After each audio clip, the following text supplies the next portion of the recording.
What's up, everybody? It is 1 a.m. on the dot on Monday morning. Bills fans aren't used to this, being up late, being like jacked after a big national TV night game. But alas, the Buffalo Bills win again, 10-3 now, their second straight week with a prime time victory on the national stage. It was a little bit of an anxiety ridden game in the first half. Things turned quickly right before halftime. We're going to get into so much of this game tonight. He is my co-host, Ryan Talbot. I am Matt Perino. This is the Shout Buffalo Bills football podcast brought to you by Tops Friendly Markets, your neighborhood store with more. And man, I should have stopped at Tops on the way home from the stadium, grab a couple Red Bulls or Monster Energy drinks, because I had one earlier in the night, but man, it's already 1 a.m. I texted you, Ryan. I was like, listen, I was hoping to get home earlier than this, but I think I was transcribing. I was doing some interviews. A lot to talk about tonight. Oh, plenty to talk about. And I'm pretty wired here. I went through a full pot of coffee. I had about 4 cups here, so I'm feeling pretty good. Plenty to talk about, plenty of reason to be awake right now, Bills Mafia. Get excited about this legitimate Super Bowl contender. Yeah, so we're sitting here. Well, okay, so a lot to talk about. Let's do a quick recap of this game and how it was playing out. I mean, it was, scenes out of nightmares pass for this Bills team in the first half. I mean, the way that this started off, the offense was struggling, kind of puttering along a little bit in the first half. Then it was a huge play by the defense, a defense that everybody's been talking about for weeks and weeks and weeks.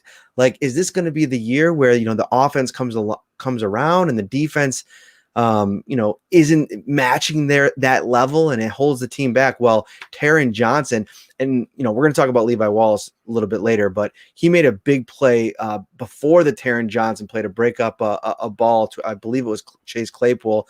A play or two later, Taron Johnson steps in front of a Ben Roethlisberger to Juju Smith-Schuster, and we'll talk about him as well. Pass to him, takes it to the house, the first pick six since 2017. Unbelievable. I mean, just the momentum that shifted right there. The Bills take a 9-7 lead into halftime. Tyler Bass, of course, missed an extra point because he's on my fantasy team. But that's neither here nor there. Big momentum shifter before halftime. Yeah, huge momentum shift. And how many times have we sat here, Matt, and talked about how this coaching staff sticks with players that fans call for changes to be made, media calls for changes to be made. Beginning of the year, Taron Johnson was one of those players. Oh my goodness, he's supposed to be at least good against the run, and he can't tackle, and he's giving all these big plays, and he's a liability in coverage. Ever since Week 9 against Seattle, something for Taron Johnson, something for this Bills defense has really clicked. And all of a sudden, he's looking like that player that we saw as a rookie that was like, wow, what a really good value pick for the Bills. What an asset he is as that nickel cornerback, something that in today's NFL you really need. And he showed up again tonight. And I'm a believer in momentum in sports, and that play shifted the entire momentum in this game. And from that point on, it was the Bills' game to win. And then they came out and believe it or not, they had a strong third quarter. So many things went right for this team, and it started with the play of Taron Johnson and the interception. Yeah, let's talk about that third quarter, because, I mean, I felt like the first drive coming out of halftime, Stefon Diggs took over this game, and he was the main focus of my at the final whistle story over at the website. Go check that out. We'll have much more from this game tonight and into tomorrow. But you could just tell that Diggs said something after the game that kind of perked my ear up. He's like, and he says it every week. He says it every time we talk to him. I wanted to be there for Josh Allen. He goes up to him repeatedly during the game just to check on him and make sure that, he's, staying on task and knowing that, these guys are going to make plays if he gets the ball in their hands. And you saw that Josh Allen came out specifically targeting Stefon Diggs. He had 4 catches, ended up scoring the touchdown drive out of the half. And then it never really felt close. And I tweeted, even though the Bills gave up they ended up giving up, they come down, they score another touchdown. Gabriel Davis ends up getting the next one. They go up 2 scores, and then The Steelers, of course, make it interesting. They score a touchdown, get a 2-point conversion. We got to track down the numbers on that because fans really wanted to talk about that. And I said, oop, this one might not be over yet. But even in that moment, it still felt like it was kind of over with the way that this Bills offense had figured it out. Yeah, the Bills are all of a sudden sustaining drives, putting together long drives. And you saw it at the end of the game, a 7+ minute drive to seal the game away when they really needed it. And big runs by Josh Allen, big runs by Zach Moss, great catches by the offense when needed. Even when they were backed up with penalties, they came through. So the Bills in the second half, the offense, I should say, was a completely different unit than what we saw in the first half.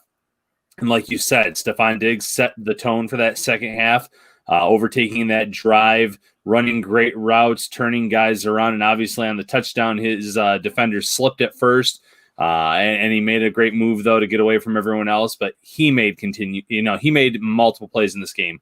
Gabriel Davis scores the touchdown. Cole Beasley's reliable as usual. And I know a lot of fans were on Dawson Knox after that fumble, and I understand it. There's a lot of reason to be against him. Someone told me that if the Bills set Zach Moss for what they did for his fumble last week, we should never see Dawson Knox again. And, quite a bit of an overreaction there. But guess what Knox does? He draws a pass interference that gets the Bills down to the 1. They can't punch it in for the touchdown, but it's a field goal that gives them that 2-possession lead again. On a big third down play, he leaks out. Josh Allen hits him. He gets the yards after the catch to move the chains. 2 huge plays for the tight end. 2 touchdowns in the previous 2 weeks. So all of a sudden, even he's clicking. And the best news of all, John Brown is eligible to return as early as next week. This offense is playing good football, and this should only get better, Matt. So let's get into something. I want to talk more about Stefon Diggs, and this could go a while, guys. I mean, get comfortable, go, maybe make yourself a cup of coffee, microwave some popcorn. So we got a lot to talk about here tonight. But one thing that I saw today that I thought was so interesting. First off, well, before I get to this, I want to talk about Kansas City a little bit, but let's talk about Diggs and go back to this trade. And I tweeted out, and I said definitively that the Bills won this trade, and I want to expand on that and explain it a little bit, because I think that, of course, if you take the assets that the Steelers got, or the Vikings got in that deal, they got 4 draft picks, 3 this year, 1 next year, for basically Diggs and a 7th rounder. And they added Justin Jefferson, who's putting up similar numbers.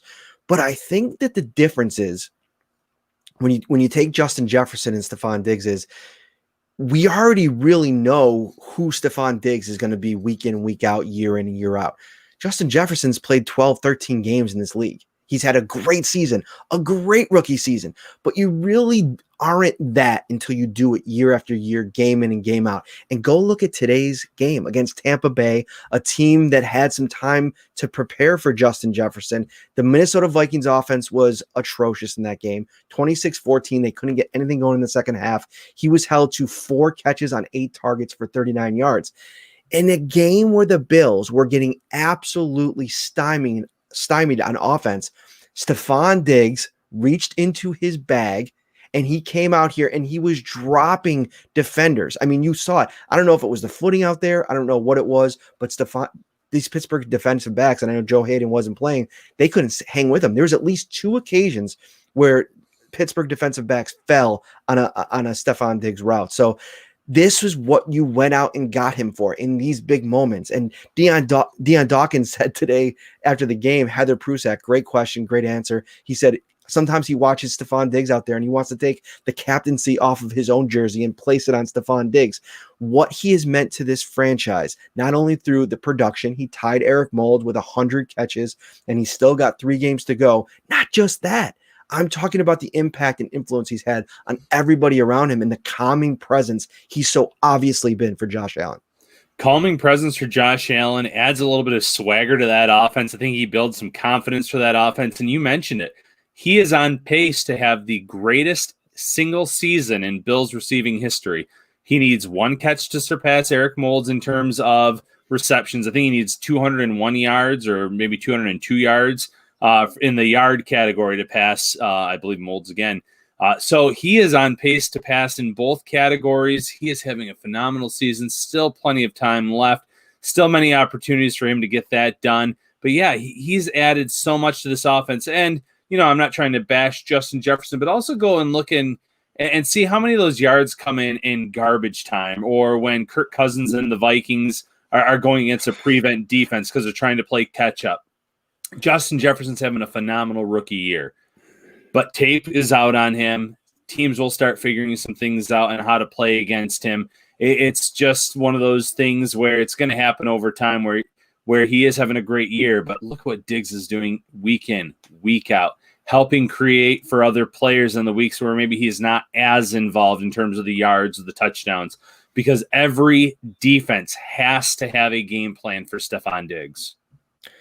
I want to flip over to this Kansas City game today because I watched that this afternoon and we were texting about it and Tua Tagovailoa's performance in that game. And first and foremost, let me say, hats off to Tua. I tweeted out early in that game, how long is Brian Flores going to stick with him? Because that defense was playing so good. They had Patrick Mahomes on the ropes. He ended up throwing 3 interceptions in that game, and he at times looked really bad. And, at times tonight, you can make that argument that Josh Allen looked really bad. But hats off to Tua. He really hung in there. He ended up throwing for 316 yards, 2 touchdowns. He ran for another one, had himself a good game. And I think that's part of the reason why Patrick Mahomes' stats look like this. But when you talk about the evolution of Josh Allen and what he's kind of become, it's very similar to now that what I see out of a Patrick Mahomes, who can go into a period of time where he struggles. And he was struggling today. He didn't look comfortable. He wasn't in sync with his receivers. He threw a couple interceptions in the first quarter, or he had an interception and a fumble in the first quarter. They turned the ball over like crazy today, that Kansas City offense. But he stuck with it. You just can't keep them down. 393 yards, 2 touchdowns for Patrick Mahomes. Now, the yardage numbers aren't there, but the effectiveness of this offense, 10 for 10 for Josh Allen for 140 yards-ish and 2 touchdowns in that third quarter, there's parallels to be drawn between those two performances.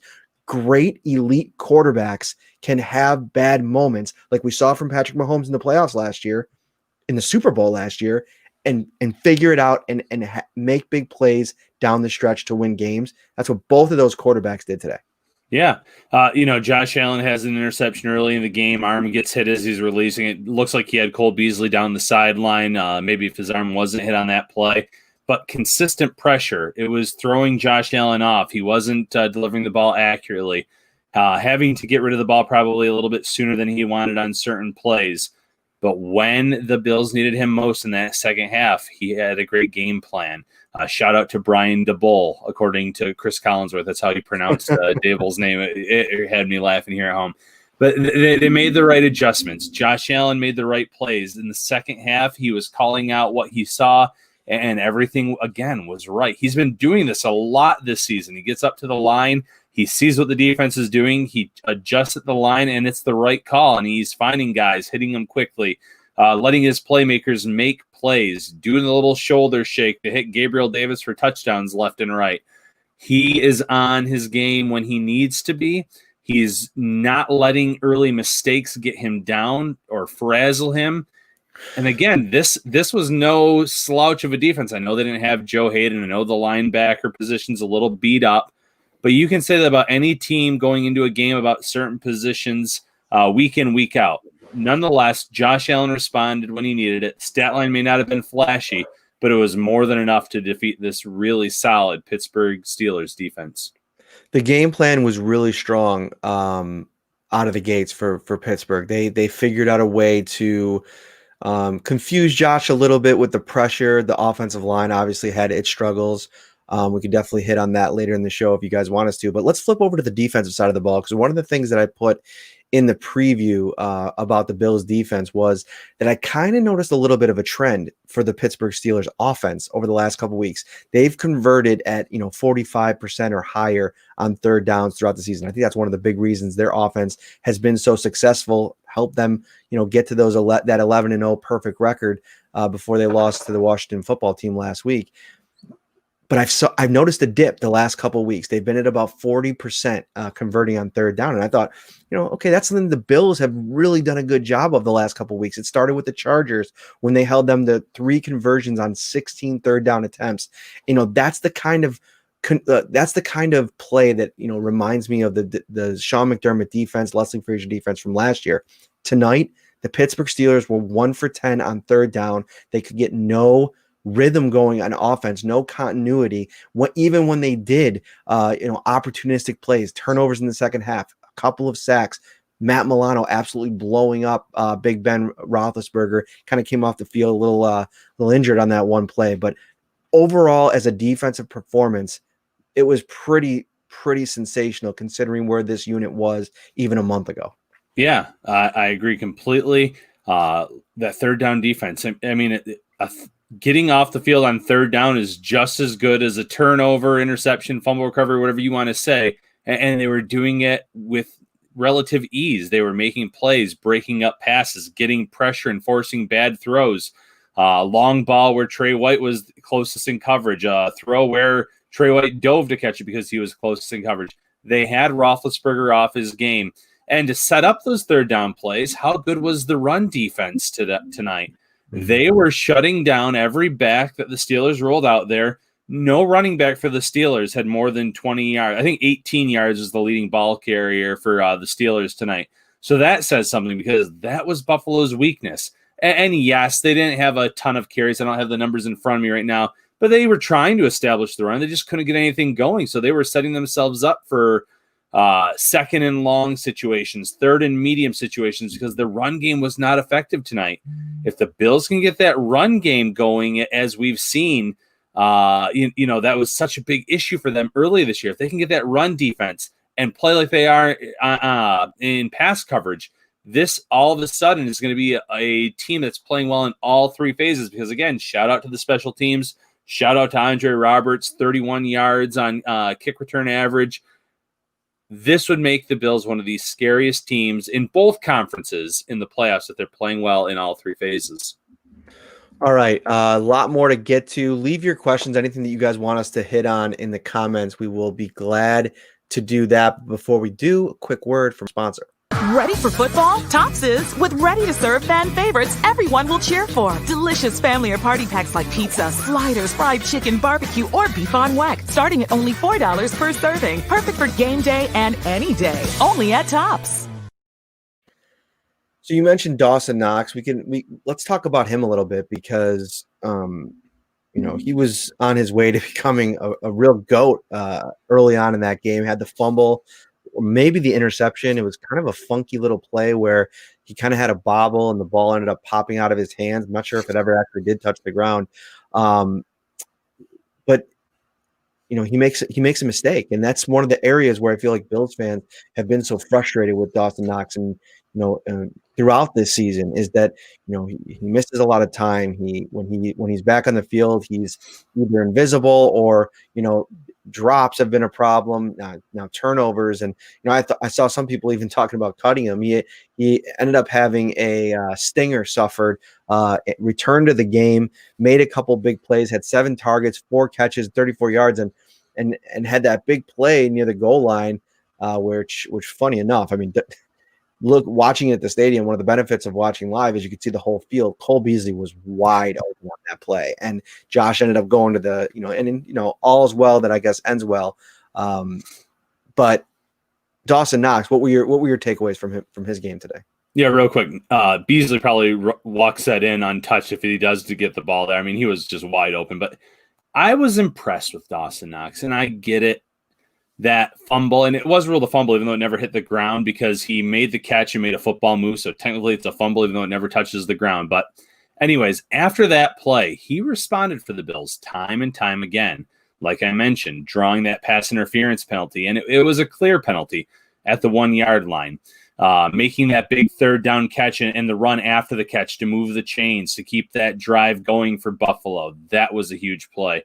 Kind of taking advantage of Pittsburgh's aggressiveness finally. I thought we might have seen some more screen passes, things like that. And they tried a few. They tried dialing up a few.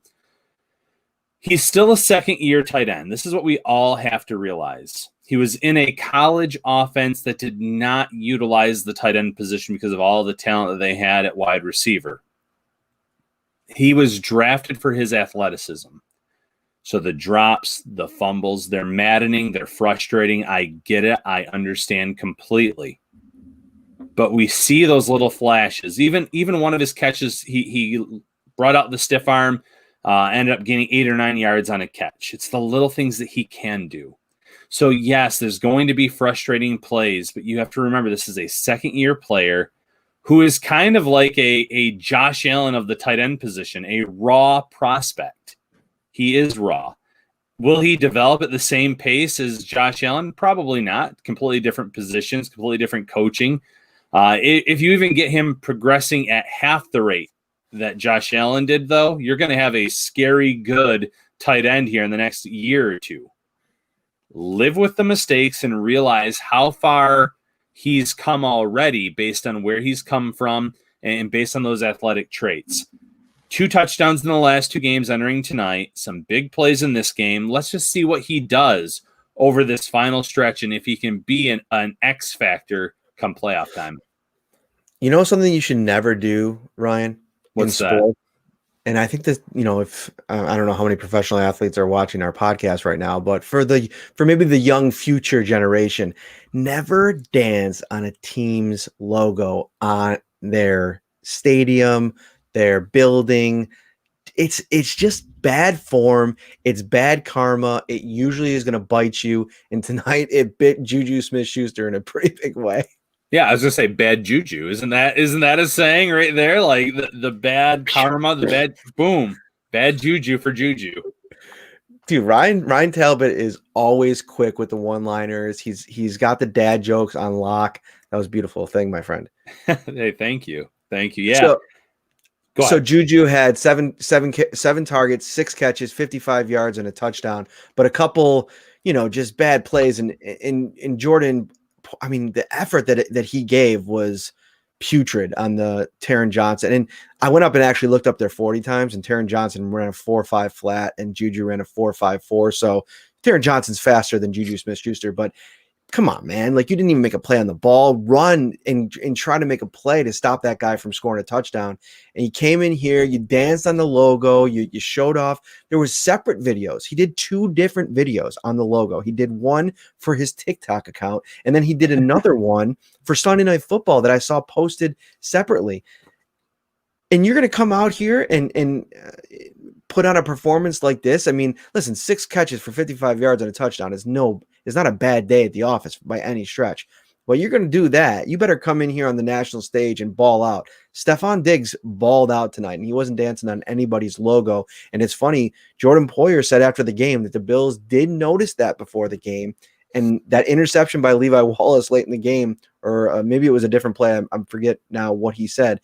The Bills were dancing it up their own selves in celebration. And who knows? Maybe there was something more to that. I have not heard from Juju Smith-Schuster. Maybe the renegade, phenomenon that took place on the Sunday Night Football game last year played into it. But I just thought bad form. Bad form, just as bad as giving a team some bulletin board material. You come out, you do that before the game, it fires them up. It gets them going. This is a guy that's dancing on our logo before the game, not only once, but twice for his own personal TikTok. Oh, 2020, personal TikTok dancing before games. It's a wild year, everyone. That's another thing, Ryan. Like, if you're Mike Tomlin and you were literally like dead-faced, absolutely fuming last week with all the drop passes, and obviously that's a position group that's been struggling. You come out in this game that it seems to still be a problem, and not so much with Juju. It was Deontay that dropped a couple balls and Eric Ebron. But man, if you're Mike Tomlin and you're seeing this guy that, I get it. You want to be yourself and you want to be, have your fun and be your own person. But man, focus on the football, man, because the football's not going well for the Steelers offense right now. No, not going well at all. And I think Mike Tomlin's one of the best coaches in this league. But he almost, coming into this game too, one thing that I want to quickly get off my chest here, watching the ESPN pregame show, watching Rodney Harrison on NBC, boy, they were hyping up the Steelers big time. A few of these analysts saying, "Oh, they had Mike Tomlin had him in pads on Friday. Look out, Buffalo." Listen, it was it's a tactic that you use when you feel like your team didn't play its best. But it obviously didn't pan out tonight. The Steelers are reeling a little bit. The Bills actually have the door open here to maybe claim that number 2 seed in the AFC. It would be a huge move if Buffalo could move up there in these last few weeks. We'll see. They still have some tough competition. Denver's playing really good ball now. The Patriots, although, they're pretty much down and out for the year, they're still going to give Buffalo a run for their money. It's a division game. And then Miami, you mentioned it, Tua. But Tomlin, I'm sure he's not going to be pleased with Juju's antics, and he's going to say something to him and say, listen, we can't be giving teams any more material. They're coming in motivated. Every team that plays us because they want to knock us off. Now we've lost 2 straight. There's going to be a lot of questions about this team going forward, and it's going to be up to Tomlin to really reel Juju Smith-Schuster in and get this Steelers team back on track heading into the playoffs. All right, man. This is a weird feeling. I've seen some people in the comments talking about their reactions to the game. I mean, how are you guys feeling? I mean, we got 250 people throughout all the different platforms. Thank you so much for staying up late with us. I saw somebody's joining us from Austria in the comments. They're up early enjoying their Bills victory across the sea. But there's still a lot to talk about, and I want to get into a couple things. First of all, we saw tonight. Let's talk a little bit about Levi Wallace. The Bills went with the rotation, and I think some of us were wondering if that could potentially be the next move with some of Levi's struggles in recent weeks. And, there's 2 parts to this. Number one, to your earlier point in the podcast, I think it's an important one. I think sometimes we're so reactive to, that moment in time, that singular game, that singular play, that, it's good that a lot of fans and media aren't, making decisions and coaching positions, because you don't want to be reactive. It's a very long season. There's a lot of different plays. And I thought Levi Wallace played really well tonight, but Leslie Frazier, Sean McDermott went with the rotation, much like they did last year with Levi Wallace and Kevin Johnson. This time it was switching in Levi Wallace and Josh Norman. I thought that Levi really responded. And Josh Norman even fared pretty well when he was in there. He made a nice play on a deep ball. So both guys played really well. But yeah, and you have to wonder if sometimes the comments that the coaches make in week almost as a motivational tactic too, and saying, Levi Wallace, he's got to make plays so teams don't pick on him. He didn't do enough of that against the 49ers. I'm sure Levi reads those clippings and he hears those comments, and maybe it does give him a little extra motivation. And yes, he was the one that was beaten for the first touchdown. He bit on the move by James Washington, but he had 3 passes defensed. He had the interception where he read Ben Roethlisberger the entire way, took it to the house, flipped the game in Buffalo's favor. So, I'm sorry, that was Taron Johnson. But Levi Wallace had the interception, I should say, later in the game, the second interception. So it's 1:30 in the morning, Ryan. It is 1:30 in the morning. I'm a little frazzled here, but he played great. He responded to the critics, whether it's the Bills fans, whether it's just the fans and football fans in general saying this guy keeps getting picked on, keeps giving up the receptions.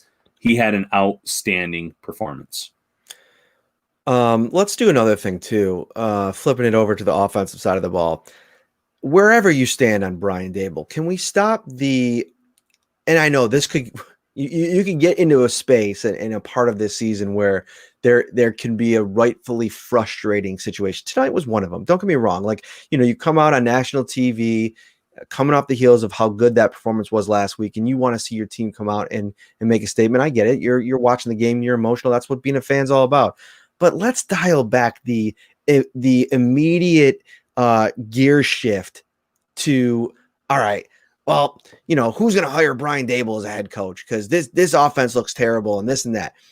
You can't take away what he's done to get this passing game to where it's at. I mean, going into this week, ranked number 3 in the NFL, which is, thinking about that back in the offseason, I mean, to where they are now, as hopeful as the most hopeful fan was, I don't think that anybody really envisioned that it would reach this level this quickly. I'm still amazed that the integration of Stefon Diggs has gone as seamless as it has. And I asked Sean, I'm going to put a story about this up tomorrow on Stefon Diggs, because he said one of the big, there was a Sports Center piece on Diggs before the game today. And he went into detail about how things went wrong in Minnesota, why it didn't work out. And he felt that, there wasn't truth in how they envisioned his role and how they spoke to him about his role. And he said one of the things about being here is he feels like his coaches and the players that he plays with believe in him and trust him. And there is that trust piece is so important. And Sean says, well, I feel like we have a lot of genuine people in the building here.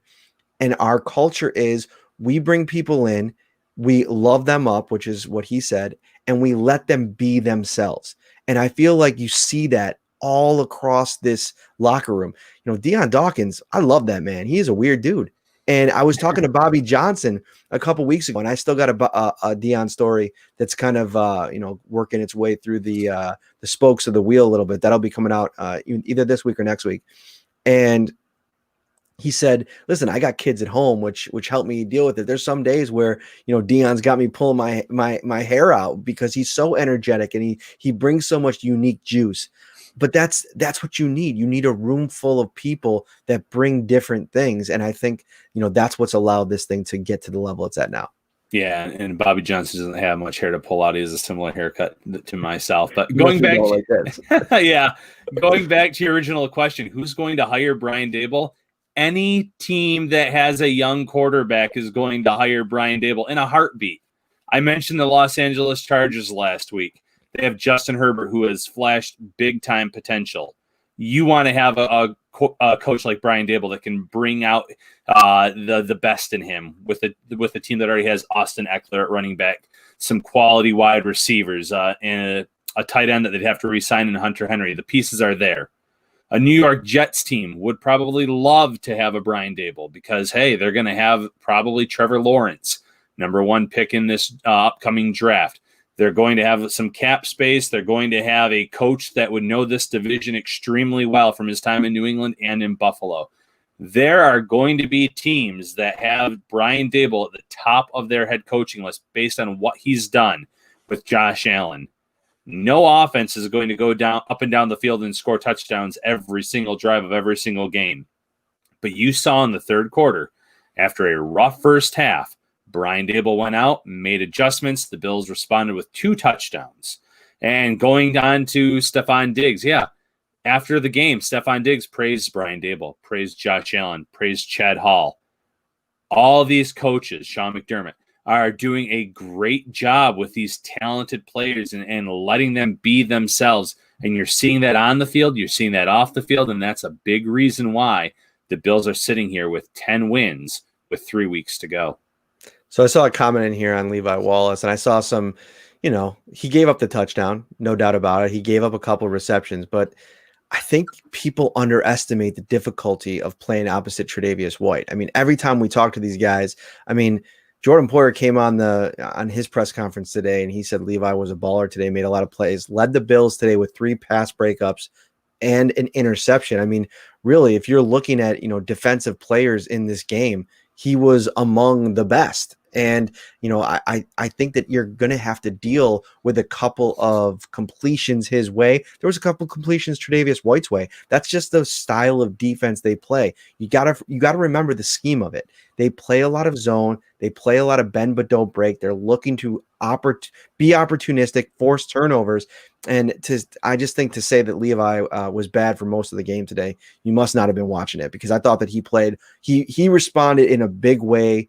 And I think that, if you're handing out game balls, you'd probably give him one of them. I think you'd go to Taryn first, because he completely changed the complete complexion of this game. But I thought Levi Wallace was really good today.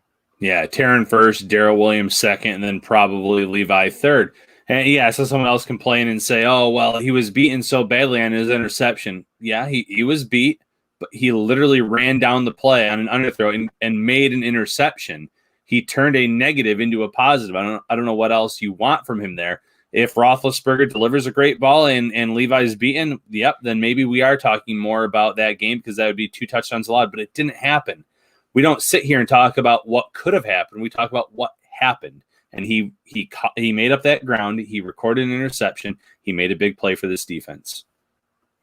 I was just reading this on some Bills players are going a little bit in on Juju Smith-Schuster on social media right now. Tyrell Dodson just tweeted there's a video of the Bills dancing on the sideline with 7 minutes left, and he tweeted that maybe the Bills should put that on TikTok. So obviously some the Bills took that seriously, and you gotta be careful, man. I think that's one thing that I've learned about this league and covering Sean McDermott and this Bills team. You go back to when we were walking through the facility and we saw a tweet that they had put up in the building as kind of bulletin board material. And, every little advantage in this league matters. And for the Bills, they're obviously celebrating the fact that they got to dance a little bit tonight.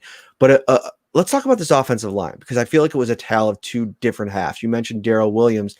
I thought he was doing something really interesting tonight. We were noticing it in the press box where every play, it felt like he was really flirting with a false start penalty, because it looked like he was trying to get a head start, get to his spot to give himself the best chance to block TJ Watt. Smart move, because I think as he built that rhythm throughout the game, he was one of the best players in the field. Yeah, and they mentioned on the TV as well, he did get called once for a false start, but it was about a half second before each snap. He'd kind of just make a little bit of move, and the officials were letting him get away with it, letting him do it. I've seen other right tackles and left tackles do it as well, so it's not like he's the first player to ever try it, but it was working out for him because, like you said, it got him in his spot. He could then take on Watt one-on-one. I think a lot of people thought the Bills were going to be keeping extra help back there, but Williams held his own. He was called for a holding penalty, and there are a few plays I'm sure he'd like back, but for the most part, he was outstanding against one of the NFL's best pass rushers, and it was more so the interior of the line that I thought really struggled in that first half. Yeah, it was, and the kind of mixture of things going on. They were struggling. Going up against Cam Hayward is obviously a tough task, and it gets you thinking about like some of the potential playoff matchups, and Chris Jones in a potential matchup against Kansas City. You saw how disruptive he was today. He was really good against the Bills earlier in the season, and he just got paid in a big way, and there's a reason why. But that's something that the Bills will have to continue to work on, and I think having some continuity there with John Feliciano back in the mix. Get Ike Bucker as much run as you can over the next 3 weeks to prepare him for that stretch run. What do you think now, Ryan? We're sitting here. The Bills sit at 10-3. The Pittsburgh Steelers a game ahead of them at 11-2. Is the 2 seed within reach? I really do think, you saw the Chiefs today were prime for the taking, and, I think it's going to be tough to catch them, but I think that the 2 seed is within reach. I think the Pittsburgh Steelers, they still have a couple tough games left, and I think that the Bills, if you look at their final 3-game stretch, well, not easy by any stretch, because you still got to go on the road to Denver, on the road to New England, and then host a Miami team that we saw give the Chiefs everything they wanted today. They're 3 winnable games, and I'm not going to sit here and say that they're going to run the table and finish 13-3, but I think they can win two of these 3 games, and if Pittsburgh drops 2 more, you could be looking at the 2 seed. Yeah, I think it's very possible. Buffalo is getting healthier each week. They didn't seem to have too many serious injuries, and obviously a concussion is something to be worried about with Taron Johnson. Knox obviously came back in from the stinger. We saw Morse come back in from his injury. John Brown's eligible to return, but with the someone in the comments mentioned who knows if he'd come back against Denver with they mentioned sickle cell there, so who knows there, but they're getting healthier is the big thing. So down this stretch, yeah, they could go 3-0. I think Denver is the most winnable game, despite them suddenly playing pretty well on both sides of the ball. They were really hurting at cornerback today, and they responded in a big way. I was actually very impressed with their performance, but I think the Bills can have some success passing on them. I think you can rattle a Drew Lock. By the time they get the Patriots, is it far-fetched to say that it could be Jarrett Stidham at quarterback? I don't think they have a future in Stidham. Do not get me wrong. He's thrown quite a few interceptions in his brief tenure. But at the same time, I think you're also ready to walk away from Cam Newton after this season based on what we've seen, based on the fact that they're kind of one-dimensional with him at quarterback. So at least see what you have in Stidham.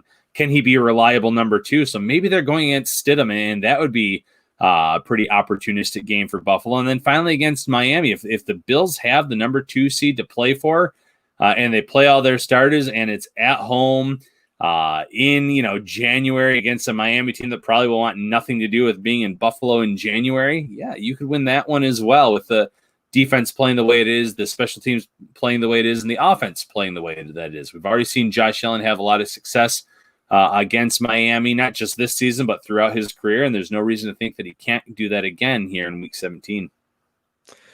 It's going to be fun to cover this final stretch here as we move into the playoffs. We were talking about it right before we went online here, that what a bummer that Bills fans can't be a part of it. Driving up to a parking lot filled stadium without any cars, and going into a stadium without any people in the seats, and then leaving.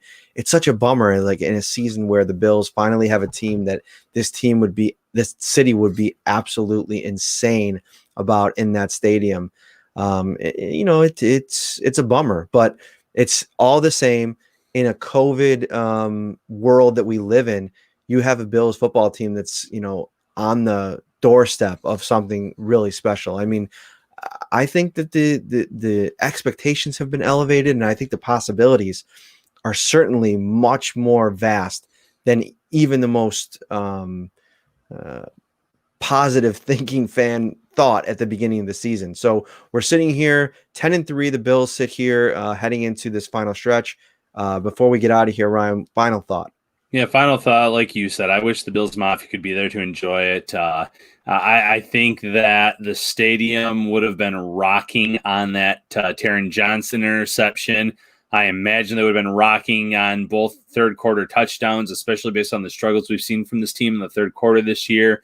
It is a shame they can't be in the stadium to be part of it, but at least you're along for the ride, getting to watch this at home, getting to see a team that is continuing that trajectory that we've seen under the Sean McDermott, Brendan Bean era, where they keep going upwards. We're seeing the offense really obviously take off this year. The defense is catching up, and we know the special teams have been pretty solid as well. This is one of the best teams in football. You look at the NFC, I think that they could go head-to-head with any team in the NFC. They obviously went 3-1 against the NFC West. I think that they could go against a team like the Packers. It's hard to find a team in that other conference where you could say the Bills couldn't go toe-to-toe with them.